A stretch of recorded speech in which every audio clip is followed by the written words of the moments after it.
Þá erum við komin í jólaskapið aftur og ég er búinn að fá matreiðslumann ársins 2007 með mér í lið og hann ætlar að gera eitt svona einfaldasta og sumir segja besta jóladestin. Er það ekki hvað, rísalamand? Jú, rísalamand. Það er óbúslega einfalt. Það er penslupottin bara rétt svona með smjöri, bara til að sleppa við að mjólkin brenni. Já, það er náttúrulega margir sem hafa verið að bjarga jólagrautnum með einhverju brögðum. Þegar brunabragðið er komið í, er mjög erfitt að taka það úr. Það er mjólkin bara. Okay. Leyfið þess að sjóða með vanilunni. Það er vanilun hérna. Það er kannski best að Bjarni taki hana. Herri, já, ég ætla að hafa allir vita hvernig á að meðhöndla vanilu. Það eru fræin sem eru þessi fallegu punktar sem eru í fallegum rísalamand og jólagrautum. Það gerir maður með að skafa fræin innan úr vanilunni. En það er líka fullt af bragði í hýðinu, svo við leyfum því að sjóða með. Þá skellum við hrísgrjónunum í. Það er mjög mikilvægt þegar hrísgrjónunum kom í að hræra til að brenna ekki. Þannig að alltaf að hræra þessi í þessu, þá til að suða kemur upp, þá lækkum við undir í. Þú ert bara með gömlu rifuræs? Já, bara rifuræs, bara einfalt. Það eru svona stökk við tönn þegar það verður elduð, þannig að þau eru ekki verður ekki mög eldið þessu önnur hrísgrjón. Leyfum þess að sjóða. Svo þegar suðan er komin upp, lækkum við niður í þessu.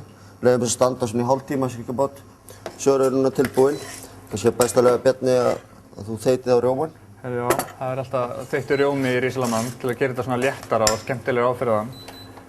Og hérna erum við búin að þau eru orðin mjúk undir tönnu, ekki? Jú, nú eru heitt. Skella pínu súkkulaði út í það.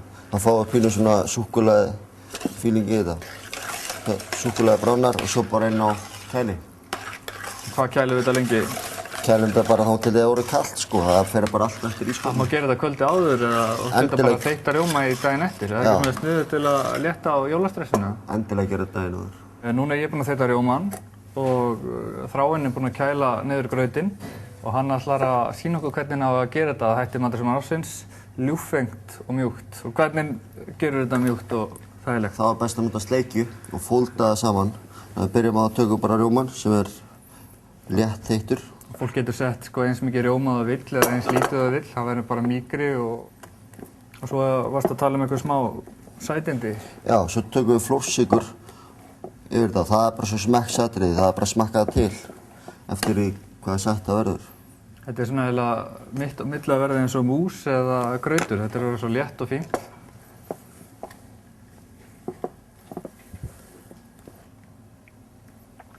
Herri, já, það er svona veglegur bóndaskammtur. Fólk borða nú alveg góða skeið af þessu, sko. Súkkulaði yfir, spænir. Hvít súkkulaði spænir. Og þú varst að tala um ristaðar möndlur. Við erum hérna í klassískunni hefðum. Þetta er náttúrulega rísalamand og mand er náttúrulega möndlur. Já, rísalamand á frönsku þýðir hrísgrjón og möndlur. Já.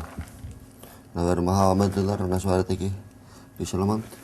Er ekki alltaf verið líka kirsuberjasulta með svona? Jú. Við erum í fersku kirsuberjum. Við ætlum bara að hafa þetta fest. Þetta er svolítið girnilegt. Þá segjum við bara rísalamand að hætti matreiðslumanns ársins 2007 klárt. Gjörðu svo vel.